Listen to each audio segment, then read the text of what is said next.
All right, guys. Take two. We're going to make it happen this time. Got all the bugs washed out. Maybe we can make that work too.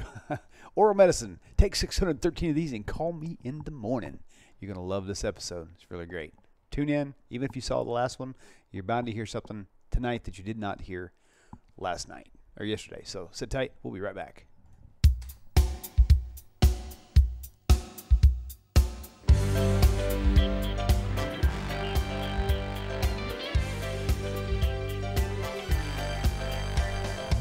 Welcome to Tanakh Talk. I'm your host, William Hall, broadcasting live out of Kingsland, Texas, USA, with episode number 2B, if you will, of Missionaries, with our dear friend and partner in crime, or partner in crimeless, maybe. I don't know. Oh, you got the finger dance going too. That's funny. Gotta love it, man. How are you, brother?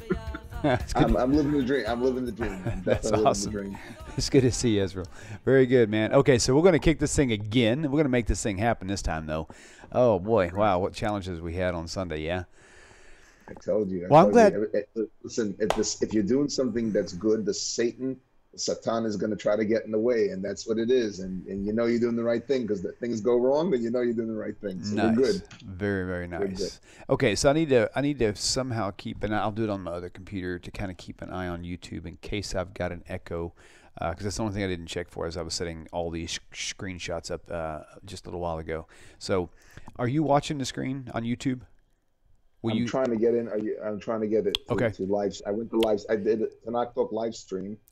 And I'm looking for it. I don't see us live yet, but I guess once we start, maybe there's a 30-second delay. Yeah, there is. There's 6 people logged on. Okay, so that's okay. I'll keep an eye on it too. Okay, so we'll get this thing moving on, and I'm going to turn this over to you, and I'll follow you along. I've got the Bibles on one screen and your PowerPoint on the other. We're ready to rock and roll.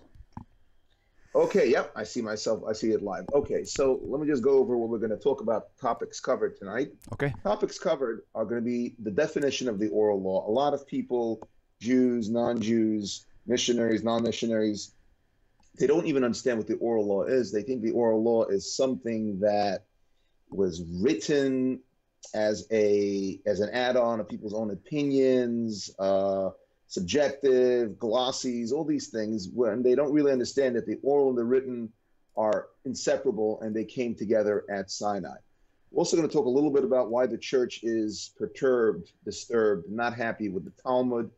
We're also going to give you a couple of examples, clear examples, and some of the background information for those of you who don't have that background. I'm going to try to bring it back so that you understand the context about how you can't even read your Hebrew scripture without it. We're going to show that the New Testament has oral law in it. And then finally, we're going to do the fait accompli of demonstrating how Christianity's claim to Jesus' messiahship, as perverted and messed up as it is, which I'll also explain, still depends on a piece of oral law. They can't even get off the airstrip, can't even get off the runway without something working in their favor. Again, a disclaimer, I'm not saying that the oral law in any way supports Christianity or supports the tenets of what Jesus said in the New Testament. However, what I'm saying is, you'll see. Why should I spoil the fun? So we're going to move on. Very good. Too many disclaimers are not good. So the written Torah at Sinai, the Torah was given to over 3 million people, Exodus 19:16. I mentioned this in the first show. This is the truth claim of Judaism, the main claim that no other religion in the world ever claimed that there were several million people receiving the word of God, hearing the voice of God, and seeing the sounds. So Exodus 19:16 says, "And it came to pass on the 3rd day in the morning that there were thunders and lightnings and a thick cloud up on the mountain, and the voice of the trumpet exceeding loud, so that all the people that was in the camp trembled." So everybody got it, everybody understood it. Now we're going to go to the next slide to talk about the oral law. Maimonides, one of the greatest rabbis that ever lived, the codifier of Torah law, known as the Mishnah Torah, born in Spain, became the caliphate's the head person in Egypt, the caliphate, the caliph. He was the sultan's personal doctor. Eventually moved to Israel. So he starts out by saying in his introduction to Mishnah Torah that this is based on a Talmud reading in Brachot 5a. All the mitzvot that were given to Moses at Sinai were given with their explanation, as it is written in Exodus 24:12. I will give the tablets of stone and the Torah and the mitzvah. The Torah, this is the written Torah, and the mitzvah, this is its explanation. This is the Rambam, this is Maimonides speaking. And he commanded us to fulfill the Torah in accordance with the mitzvah. The mitzvah is what is called the oral Torah. Indeed, the two are inseparable, as no text can have any authoritative meaning without an accompanying tradition as to what it means and where are the principles that govern this interpretation. And that is a direct quote from the Talmud Shabbat 31a. In other words, you can't have a peanut butter sandwich. I hate to compare it to peanut butter and jelly, but you can't have a peanut butter jelly sandwich without the jelly or without the peanut butter. You can't order a burger and hold the bun unless you're on an Atkins diet. You're not eating carbs, but in all seriousness, it's a package deal. You can't have one without the other. So far, so good? Yep. I hope everybody, okay. Now we're going to move on to the next slide about the facts. Now I'm going to explain to you that the oral law was transmitted orally from the sages to their students. This is actually brought down clearly in Pirkei Avot, which is a ethical part of the Mishnah. It talks about the ethics of our fathers. It goes through the whole lineage of how it was passed down from Moses all the way down. And we're not going to go into that now. That's not really the purview of the show, but there is a clear Masorah, a clear chain of giving it over. And the importance of that is that you can't go about this without having a Rebbe, without having a person teaching it to you. You need to have that connection with the Rebbe so that if you have questions, you can go back. If you try to do it on your own without any guidance, it's a dangerous thing. And of course, God forbid, you can come to the wrong conclusions. So the oral Torah was mandated, given over oral. Actually, it was forbidden to write it down. And part of the reason is, as I said, that you want to depend on a Rebbe. And also, if you have to memorize something, you're constantly reviewing it. And writing it down could make you just complacent. That's just something that I was thinking about. The main reason that Rabbeinu HaKadosh, Rabbi Yehuda the Prince, in 189 wrote it down in a very short, truncated version known as the Mishnah, which explains the Torah, the written Torah, all the different concepts which are unclear. He wrote it down because Rome was clamping down, a lot of different persecutions that went on, and people were forgetting the actual oral Torah. So he had to do a special emergency dispensation called a Harat Shah, which is a one-shot deal, but it ended up continuing because the reason of persecution didn't leave. And unfortunately, Jews to this day are still being persecuted and we're still writing books. You used to imagine all these holy books were written in the times of murder and mayhem, and people still did it. It's unbelievable. In the next bullet on the same slide, there was increased persecution and there was further need for clarification on the Mishnah. So the Babylonian Talmud was redacted by Ravina and Ravashi and sealed approximately between the years 500 CE to 530. There was also a Jerusalem Talmud that was also codified, which has a different language format. It's not in the preview of the show, but it's just a little bit of a different language. And it is, at sometimes there is a bit of a disagreement as to what the final redaction of a particular law is. But again, the law eventually gets clarified, the way that we as Jews practice it today through the Shulchan Aruch, which is the set table, which is a book written on the law itself. There are many great rabbis that codified books based on the Talmud. And the Jerusalem Talmud is something that is studied by people, but not as widely as the Babylonian Talmud, which is finished every 7.5 years. And what we call the Daf Yomi, people learn 1 page a day. And it's a beautiful thing. We just had it in 2012 in MetLife. We had over 100,000 people who came, and many of them finished the entire Shas, which is way over 2,000 pages. A monstrous achievement. And wow, I was there. It was exhilarating. We're going to go on to the next slide. Masoretic text. Now, I would be remiss not to explain what Masoretic text is. A lot of people feel that the Masoretes were these, like Freemasons. We don't know what they're up to. The one percenters, they made up their own version of the Torah. I've seen chats about it. All the Masoretes did, and the Masoretes were tremendous rabbis from the Gaonic period. This is the period following the Amoraim, which were the Talmudim, which were the students of the Tanaim. And this is a little bit before Rashi and the Tosafos, who are called the Rishonim. So talking approximately the 7th to 10th century, what they did was the following. The Torah scroll, as you see it in a synagogue, has no vowels. So what they did was, if you could just pull up, if you have those Nakudot that we spoke about before, and just to show people what Nakudot look like, right. That would be helpful. Okay. Yeah. So I'm just going to explain it while you get it up there. There's some sounds when you read a word like Bereshis, right? The little dots under the bays in Bereshis are important because you wouldn't know how to read it. We're going to see later on It's going to say, don't cook a kid in his mother's milk. Chalev, chalev, milk, fat. You're not going to be able to read it without having those little dots on the bottom. And don't confuse them what we call the trup. The trup are the musical notes. So when you're reading the Torah, those are the notes that kind of like tell you how to sing it. But again, those don't appear in the Torah itself, in the Torah scroll. And the nikudot, the little dots that tell you how to pronounce the words, they also don't appear in the Torah. If somebody did it, it would actually make Torah invalid. You wouldn't be able to use it. So all they did was create a convention of dots and dashes so that people could read things and remember it. They just did it as an aid. They did not tamper with the text. We have the Dead Sea Scrolls, which prove it. Okay, and all the differences in the Dead Sea Scrolls are minor. They don't change any theologies. It's not like in the book of Mark where we add in a bunch of passages at the end explaining that there was a resurrection. We're not playing around with 1 John 7. We're not adding in the Johannine comma. We're not doing stuff like that. Everything is true from day one, and it's so important to realize that. And there's another thing that's really silly that people do. They question the Jewish people about it, but there's a concept of, I'm going to say it in Hebrew and explain it in English, hamotzi mechavero olavaraya. If you want to take something away from someone, you have to have proof, right? The Jews are the ones that got the Torah. And since we got the Torah, we know what it says. I'm not a plumber. I would never tell a plumber how to do his job, okay? I do teaching, lecturing. No one's going to tell me how to lecture and how to teach if they don't lecture or teach. I wouldn't take it seriously. If they told me how to teach whatever subjects I teach, and they're not experts in that subject, I'll be like, where do you get your information from? So it's a bad thing to do that. So there's no fabrication, there's no conspiracy, and the Kudot are important so that people could read. We're going to move on to the next slide. Some of the reasons why the church hates the Talmud. I know the word hate is a harsh word, but in the year 1242, a horrible thing happened. This is actually memorialized in the Kinnis, which is a dirge, which we read on Tisha B'Av, the 9th day of Av, the tragic day that the 2 temples were destroyed and the spies brought back the bad news, which caused the Jews to be in the desert for 40 years.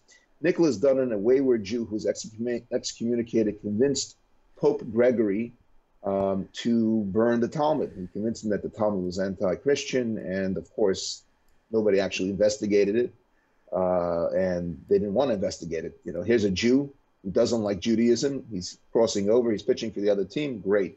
They burnt 24 wagon loads of handwritten Talmuds. Now, let's give an example of what this is like. It's like taking every Jewish library in Israel, God forbid, burning it, and then taking all the hard drives that have the backups and deleting it. All right? This was a monumental disaster. People wrote their own ideas and thoughts on the glossies on the side. We will never know what people wrote, trying to make things better and trying to explain things, and it was burnt. And of course, you have to understand there's another aspect over here. Christians before the Council of Nicaea did not know when Easter was, so they had to ask the Jews based on their calendar. Now the Hebrew calendar, I believe this is discussed, well, you could check it out in, maybe it's episode 33. I was watching it before I made the show. Rabbi Singer does a great job explaining the Hebrew calendar. The Bible doesn't have a mandate of how many months you have in a Jewish year. Even the names, many of the names are Babylonian, which is covered in other shows as well. So they depended on us. They couldn't go to the bank and get a Jewish calendar. That wasn't until recent times. So Constantine, the great luminary, right? He said the following. He said that who wants to have anything to do with the Jews? I mean, he said horrible things. He said stuff as follows, which is in the next slide, but I'll read it now. It has appeared an unworthy thing that in the celebration of this most holy feast that we should follow the practice of the Jews who have impiously defiled their hands with enormous sin and are therefore deservedly afflicted with blindness of soul. This is the next slide. I'm just paraphrasing. I'm just reading from the next slide. Because it's germane to this topic over here. Okay, got it. Let us then have nothing in common with the detestable Jewish crowd, for we have received from our Savior a different way. This is Eusebius, Life of Constantine. I'm going to go back to the previous slide. So you can see that there's no warm and fuzzy feeling between Christianity and the Jewish nation. And they had no qualms about telling us that they hate us. You know, Tertullian wrote a book against the Jews. I mean, those books would be considered to be racist today, but I guess people don't, you know, people study it. It's in all the different libraries, Christian libraries. I mean, imagine walking into a Jewish library and seeing Mein Kampf or some other horrible book. You know, I don't want to go into this now. That could be another show in and of itself. But in any case, the reason the Jewish calendar is so important for Easter is for Passover. Passover falls out as it has to, as stated in Exodus 13:4 and 23:15. You can look it up. It ends up in the Chag HaAviv, in the season of Aviv, which is spring. Now, the lunar calendar and the solar calendar are off by 11 and a half days. So without the oral law telling us how to add a year, I think a year is added every 7 out of 19 years, I believe. Without that, every year Passover would fall out 11 and a half days earlier. So like when the Muslims have Ramadan, they don't care. They have no special commandment that Ramadan should fall out at any particular time of the year. We have to have Passover fall out at Chodesh Aviv and Chag HaAviv, and therefore, without this extra manipulation of the calendar, it would fall out during the winter, during the summer, and it would be a disaster. So that's why we had to do that. But that's all based on the oral law, which is spoken about extensively in Masechet, in Tractate Rosh Hashanah. So that's the background information. I just wanted everybody to understand it so that people understand what's going on. Now, I'm going to go back to the next slide where I just quoted Constantine. Okay. And I'm going to focus on other reasons why the church doesn't like the Talmud. This is my reason, and this is my reason being in contact with missionaries all the time, whether it's by email or talking to them.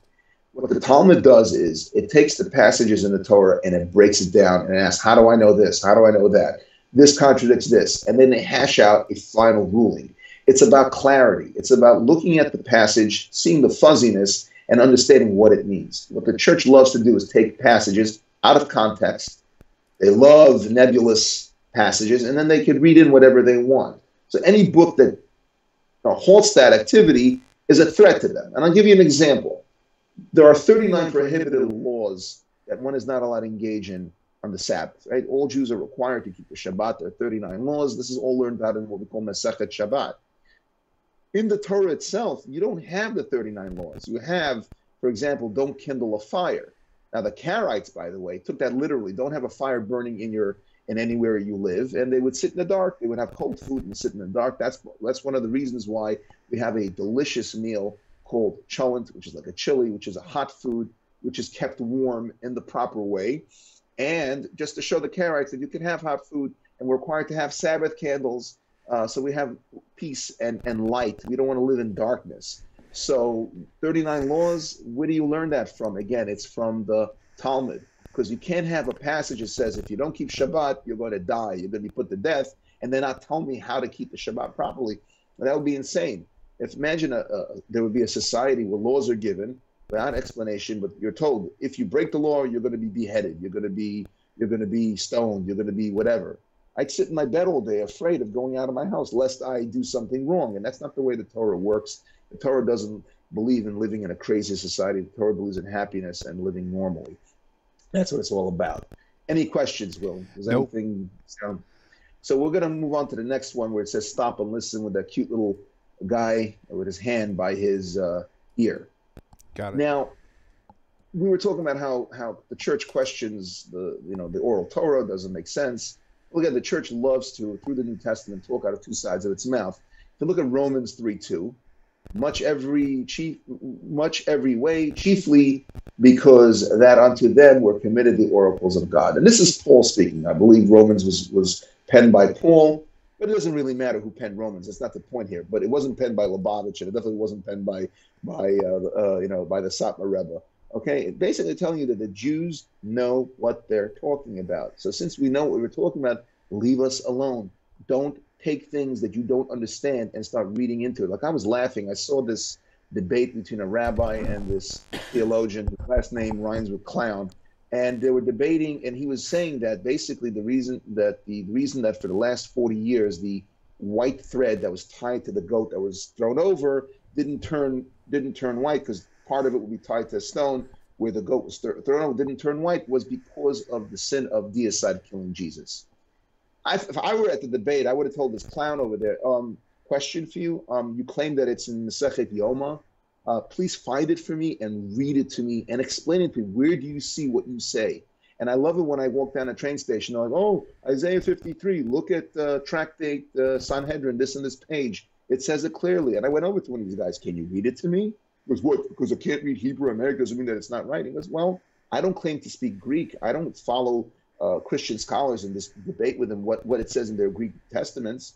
I debate on things and I speak of things that I know. So how could you talk about a Talmud that you don't even understand? Right. Also, if you look at that, it's just silly. It's just like, I mean, would you go to a medical convention? Well, you're not a doctor, as far as I know.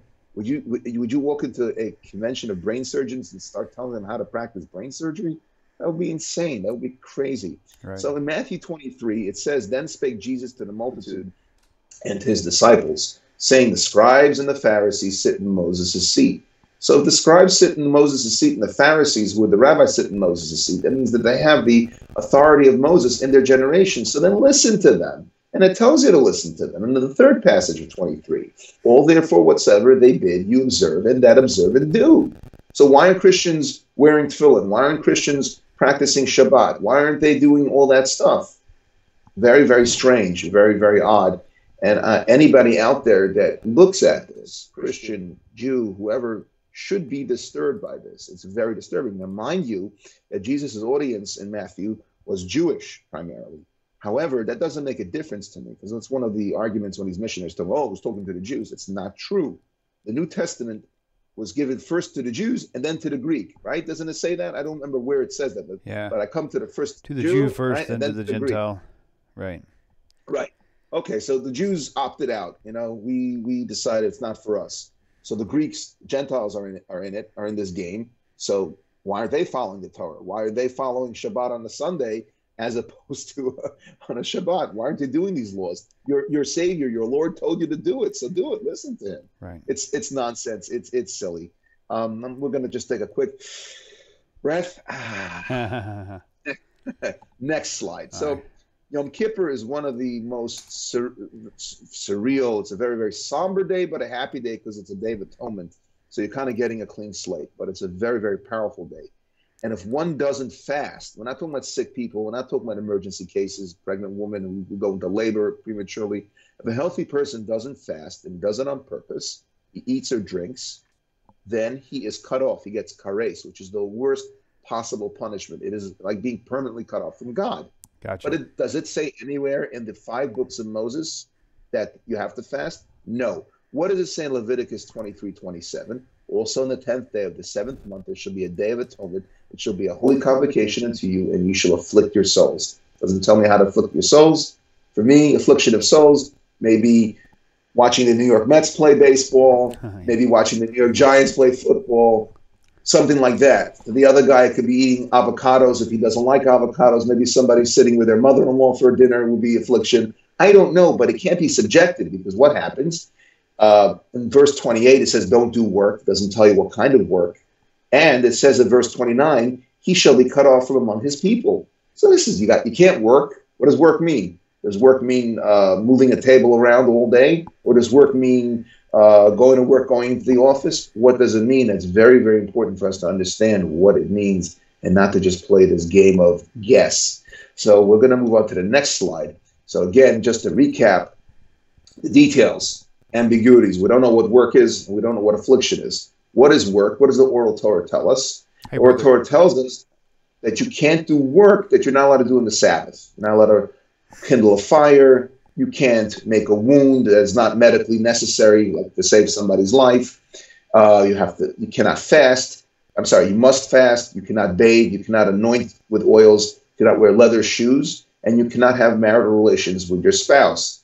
But again, it is for the fasting that we go out of our way to say, if you don't fast, then you're chayav kares. Well, how do I know? Maybe it's wearing the leather belt. Maybe wearing leather shoes. If I put on leather shoes, right, maybe I'm chayav kares. So the oral Torah in Yoma chapter 8 outlines everything, what is allowed, what is not allowed. And without this, you'd be done. Again, can't have a punishment for a crime when the crime is not completely explained in its entirety. You can't get a traffic ticket for speeding if there's no speed limit posted. Very simple concepts. I think that it's important for people to understand that this is not a joke. God's not going to give you laws, not explain it, and hold you responsible and watch you and laugh. Look at him screw that up. Oh, Gavriel, come on, check this out. He's gonna do that. It's insane. That's not my kind of God. My kind of God is a loving kind of God, and that's what every person should want, that kind of relationship. Right. Hey, brother, your camera dropped again. Dropped? I should pick it up? Yeah, put it right about there. Pick it up. That's perfect. Sounds good? Yep. Thank you. Okay. Carry on. Awesome. Carry on. All right, so we're going to move on to the next slide. We're going to talk about not cooking a kid in its mother's milk or fat. Now, I actually told this to a witness, a J witness. I don't want to say the word out. I'm not really sure halachically if I should say the whole word.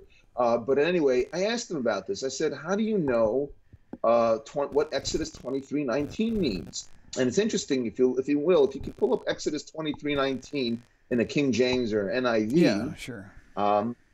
You're going to see that it says the same thing when it's translated. I'll read you the Hebrew. Lo sochlu kol nevela lager asher b'shrecha kitnena. Do not eat anything that died. Nevela is an animal like roadkill that died or was sick and it died or didn't die through proper slaughtering. Give it to the ger. And again, we're not talking about a ger that converted to Judaism. We're talking about somebody who keeps the 7 laws of Moses. If somebody was, had an animal and it was healthy and just, you're trying to shecht it, you're trying to slaughter it. Sorry, what chapter and verse did you say? Exodus 23:19. Oh, I thought you said Genesis. My bad. No problem. So a nevela would be an example if I were trying to slaughter an animal and there was a nick in my knife and it didn't do a proper job. So the Torah is telling you, give it to the ger, give it to somebody who keeps the 7 laws of Moses, let them buy it. And that's, by the way, what happens in a kosher slaughterhouse. Any meat that, for whatever reason, doesn't pass kosher inspection is given over. And that's why, a lot of the good cuts, we can't have like a filet mignon, for example, because there's a lot of issues with that I won't talk about. But the bottom line is, it says, or sell it to the Nachri, sell it to the non-Jew. Ki im kodesh, ki am kadosh ata, you're a holy nation. Hashem lekachet, the God, your God. Lo savasho gedi b'chalei v'imo. Do not see the goat in its mother's milk. Now, the King James, which is not a Jew-friendly Bible, it's been corrupted, and there's so many examples of it, translates it based on the oral law's way of saying chalev, because the words b'chalev imo could say chalev imo, and the fat of its mother's, right? Don't cook a baby in its mother's fat. Maybe God doesn't want us to have a poor diet. He doesn't want us to have a cholesterol high diet. So how can I keep the Torah if I don't know the difference in chalev and challah? Now, if you could go back to the slide with the little goat, with the billy goat and the milk. Now we can go and look at Leviticus 3:17. It says, Chukas olam l'dorasechem. An everlasting statute throughout your generations. No new covenant theology. Not that the Torah doesn't apply anymore. The Torah says forever. Forever means forever. So Paul, sorry, you're wrong. But moving along, B'chol moshesechem, in all your places of living, kol chalev is fat. B'chol dam, and all blood, lo sachelu, do not eat. So how do I know? It could say kol cholav, or chalev, or cholav, b'chol dam. Maybe I'm not allowed to eat any milk. Maybe God wants you to have a lactose-free diet. He doesn't want you to have fat, and he doesn't want you to have milk. I don't know. He wants you to be a vegan. I'm not sure what God wants you to be according to this. Right. Okay, no disrespect to vegans. I have some friends that are vegans. I can't do. I need my sirloin. Anyway, I need my ribs, man. I can't. But in any case, how do I know what fats are not allowed? Does God expect me to have just lean meat and no fat, fat-free diet? What fats? Is it sacrificial fats? Is it the fats of an animal that I just slaughtered for my own consumption? All these laws need to be explained. So I think we understand very, very clearly why we need the oral law in this respect. And we're going to move on to the next slide, which talks about circumcision. Now, a bris is a very, very, very jovial, happy occasion in the Jewish community. Lox, bagels, okay? And everybody knows where the bris is done. It's done on a baby boy's genitals, right? Circumcision. The problem is, how do you know that it's that? What do you mean, how do I know? Well, let's look at Genesis 17, 13 to 14, which I've already put on the slide. It says, I'll read in English. He that is born in thy house and he that is bought with thy money must needs be circumcised, and my covenant shall be in your flesh for an everlasting covenant. Flesh, I've got a lot of flesh. I'm a big guy. Where? What flesh? Okay. And the uncircumcised male in the next verse, who is not circumcised in the flesh of his foreskin. Now again, foreskin is the translation, but that translation is based on what the Talmud explains, okay, which is funny. If you look at the King James, it's going to say the same thing. Because I'm going to show you that arla, the word arlasa, could also mean other things that don't mean foreskin. That soul shall be cut off from his people. He hath broken my covenant. So I'm going to ask you a question. How in the world do you know where the bris is done? You need one of these guys to tell you how it's done. The Talmud. Without this, you're stuck. If you look at Leviticus 19:23, it says, and this is the mitzvah of arla.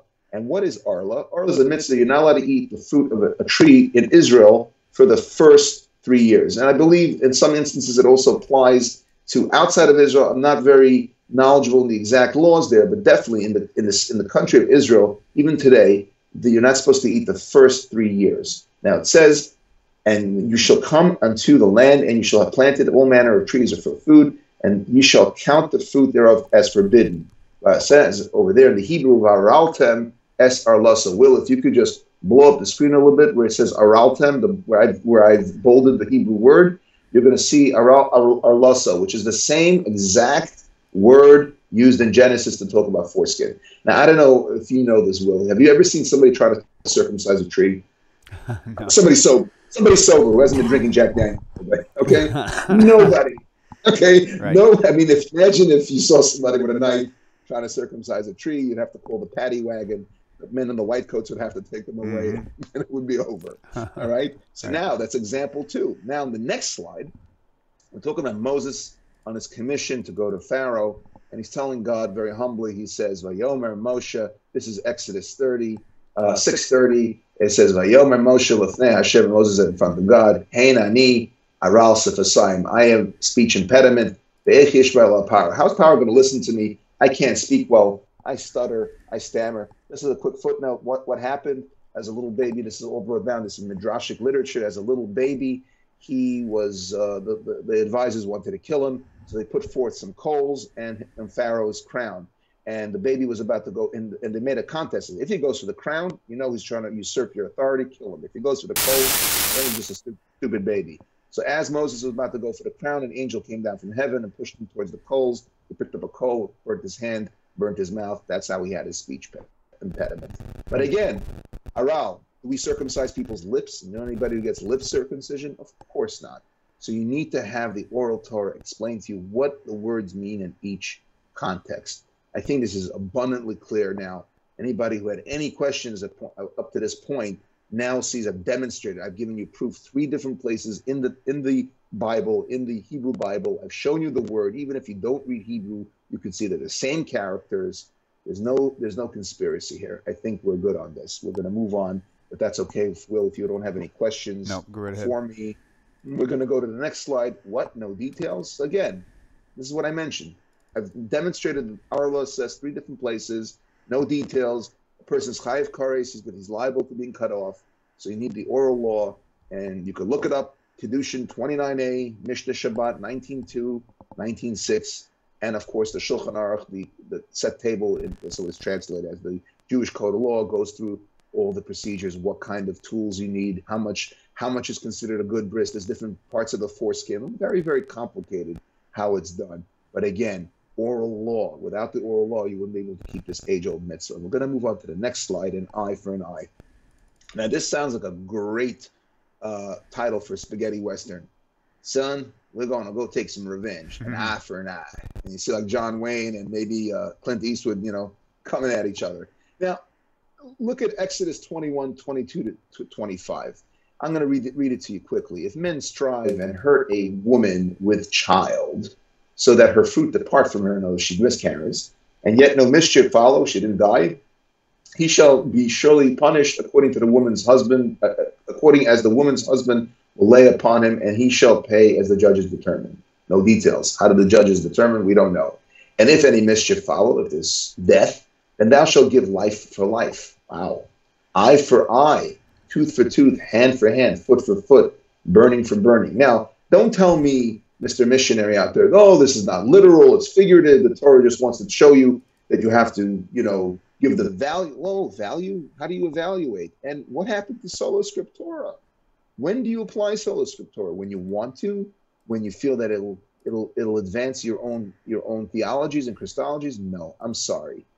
If we took this face value, we would have a crazy demonic society of people poking people's eyes out, cutting people's legs off with sawzalls, burning people. Then we would basically turn into Sodom and Gomorrah. And I cannot believe for a second that God would want us to do crazy things like that. That's nuts. We'll move on to the next slide. Lose in court and get flogged. Now, this is my favorite one. And I'm going to give you a little bit of information about this. Well, you don't have to bring up the scriptures because there are 5 passages explaining this. If you want to look it up, it's Deuteronomy 19:15 through 19.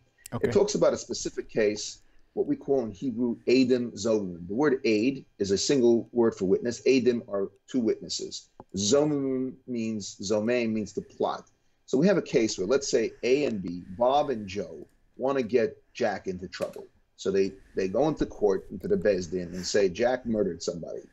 So the Beis Din does all the different check. They check things out. They do the investigations, and they say, you know what, Jack is going to be put to death.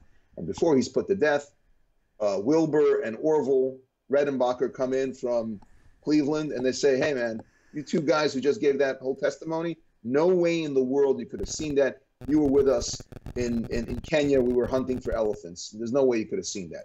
Now those 2 witnesses are put to death, the first 2, because they try to get the other guy into trouble. So that's what Adim Zone is. So just keep that in your mind because I'm going to explain this. It's a bit complicated, but I think once I explain it, you're really, really going to get it. Okay? So far, so good? Yep. Okay. So now in the Deuteronomy 25, 1 through 2, it says, if there be a controversy between men, and they come unto judgment, that the judges may judge them. Then they shall justify the righteous and condemn the wicked. So it means you're going to a court case. You have some sort of dispute. You go, and the judge will find out who's righteous and who's wicked. And it shall be, if the wicked man be worthy to be beaten. Worthy to be beaten? How is he worthy to be beaten? He just went into court. How does one become worthy to be beaten? Now, we have a concept where every lo saseh, or almost every, there are exceptions to the rule, but many of the lavim, which means that the laws that say do not do, if you do them, let's say you eat pig, so then the Beis Din will give, and there's witnesses, the Beis Din will flog you for that. So it doesn't tell you how you are worthy to be beaten, but the judge shall cause him to lie down and to be beaten before his face, according to his fault by a certain number. What is that certain number? How many times does he beat you? So again, this would be insane. If you don't have an oral law explaining what this means, it sounds like you go to the judges, you have this dispute, they determine that you need to be beaten. Why? We don't know. Why are you considered wicked? We don't know what you did, but we're going to beat the daylights out of you. So the next time I have a dispute in court, I'm going to just say, forget about it. If I lose, I'm done. What happens here? This question that this insanity that I just played over for you is actually discussed in Masechet Makot, in Tractate Makot, which is what this is. Actually, this is something that I just finished a couple of months ago. Fantastic, fantastic stuff. It's asked this question, just because you went to court and you lost, you get beaten. So the Gemara there basically comes out that there's a specific case where these Adim Zone, these witnesses that try to plot, are not going to get the reciprocal punishment. Like in my case that I gave you, they were trying to get somebody killed. So in this particular, those 2 exceptions, which I don't want to go into, they're very complicated. They don't get reciprocal punishment. What do they get? They get malchus, they get lashes, they get flogged. Okay? And how does the Talmud learn it out from this passage? What happened? The 2 original witnesses made this guy wicked in the eyes of the court.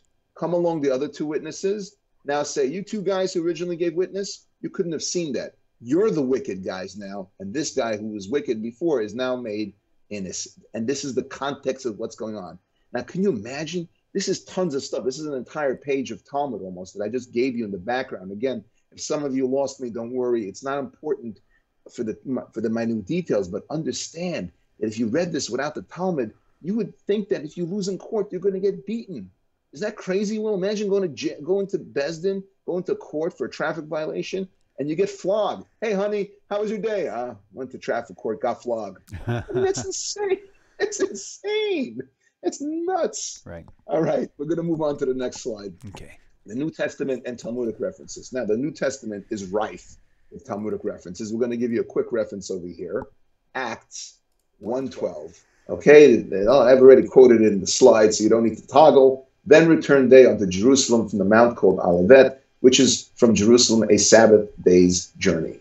Will, you tell me, when you read this passage, what in the world is a Sabbath day's journey? Right. That's ironically, I've asked that question to pastors before, and they couldn't even answer it. And they look at you like you're smoking something funny.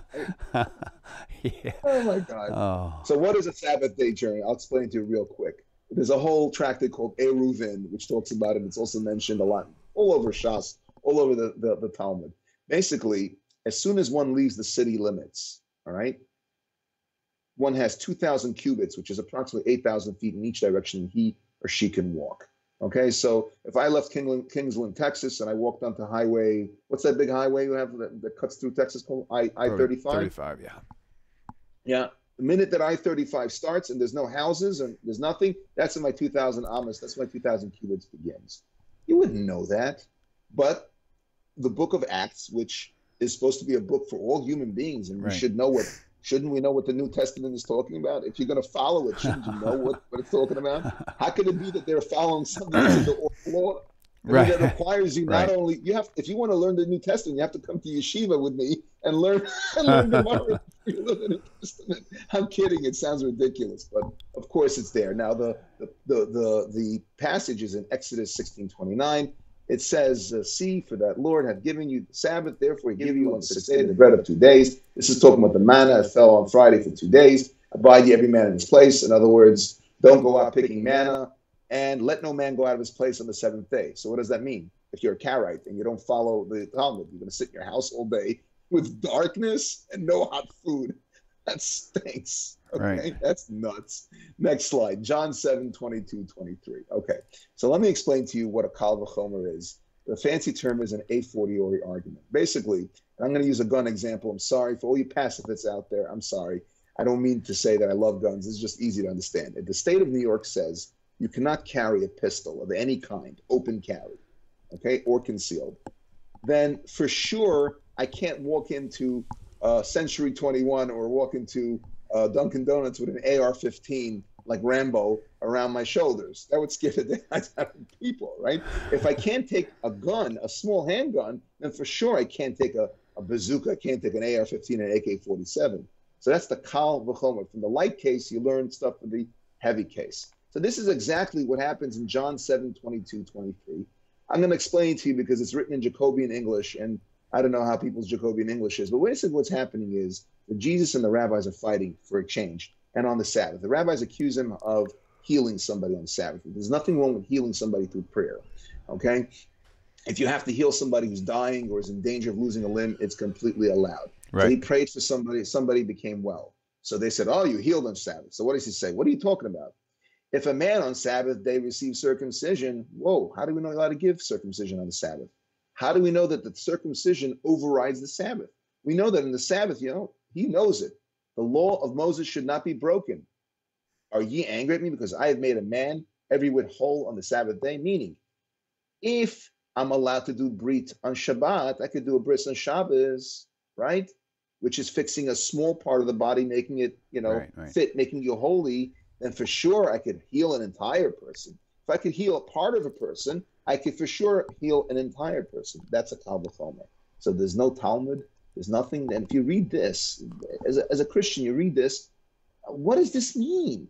Shouldn't you be curious? Well, you're going to just read through it? Don't worry. Faith. I don't understand what it means. It must mean good stuff. Right. Jesus was a Jew. He ate gefilte fish on Shabbos. He put on tefillin. He probably did a lot of other Jewish stuff. Obviously, he went wayward. But there was a point in time where he did what everybody else did. So he knew the Talmud. He went and learned it. He was in yeshiva with everybody else. This is completely crazy. If people just read this and don't understand this. Right. I'm going to go on to the next thing. And now we're kind of getting ready for the end of the show. And this is the bombshell. Okay? Now, let's talk about Ruth. Okay, Ruth is very important. The book of Ruth, a beautiful book. Everybody should read it. It's about love, and it's about hope, and it's about redemption. It's an unbelievable book.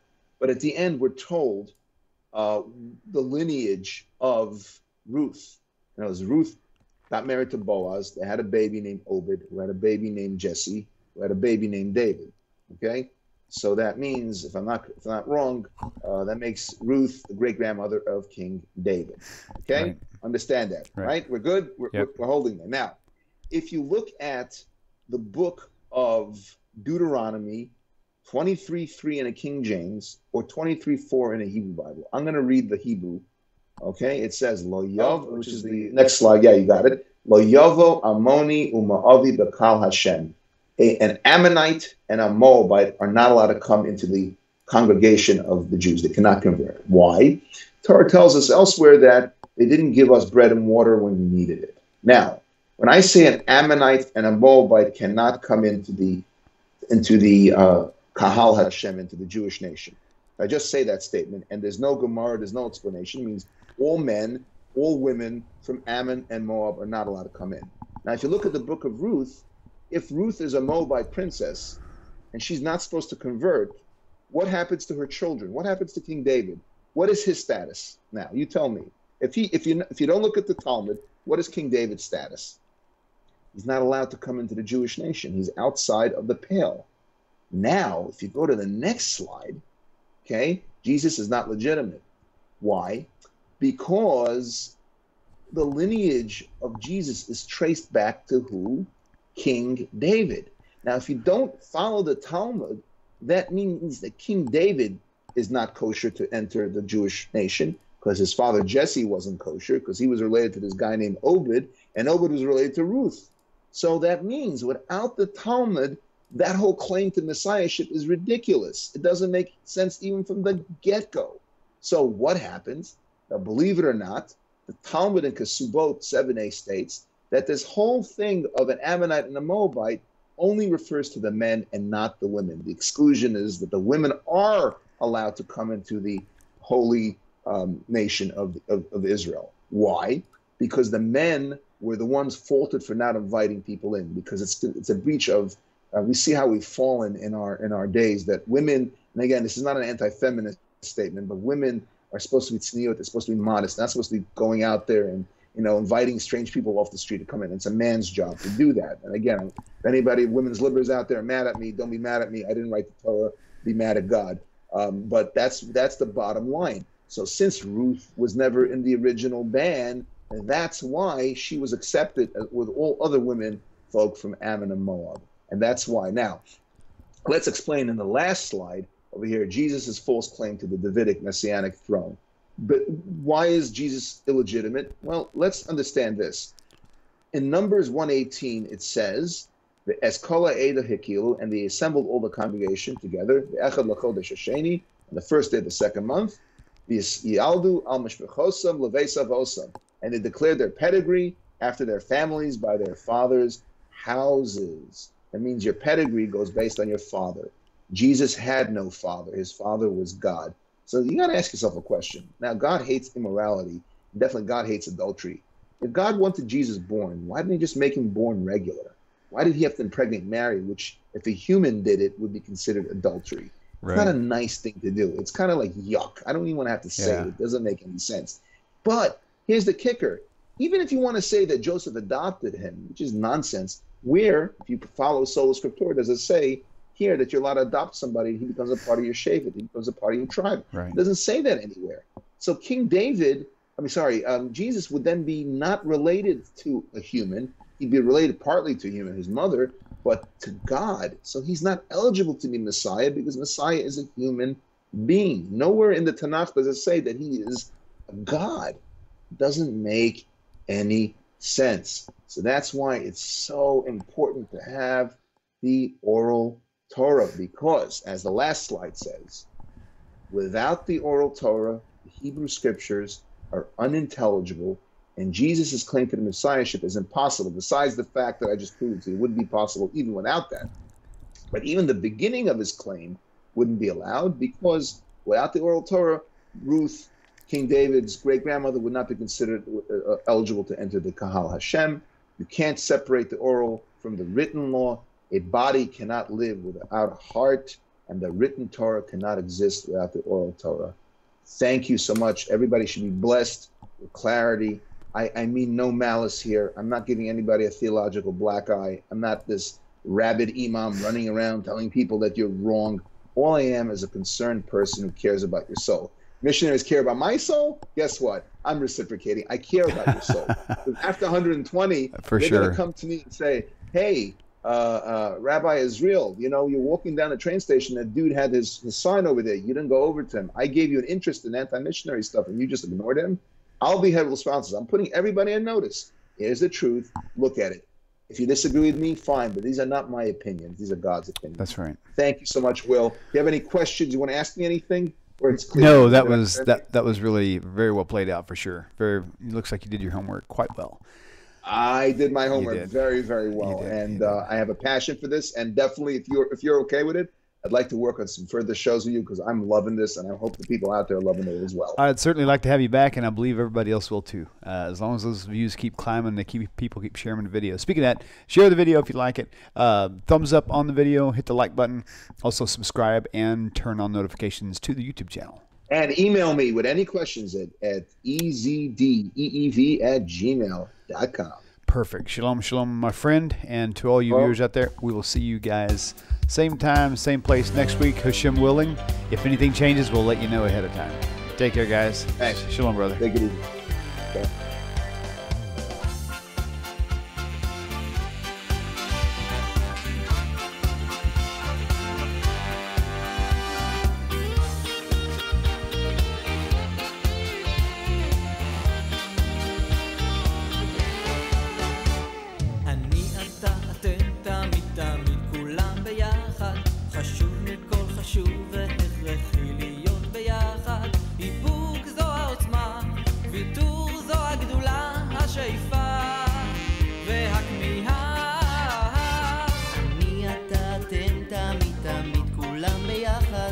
חשוב מכל חשוב והכרחי להיות ביחד, איפוק זו העוצמה, ויתור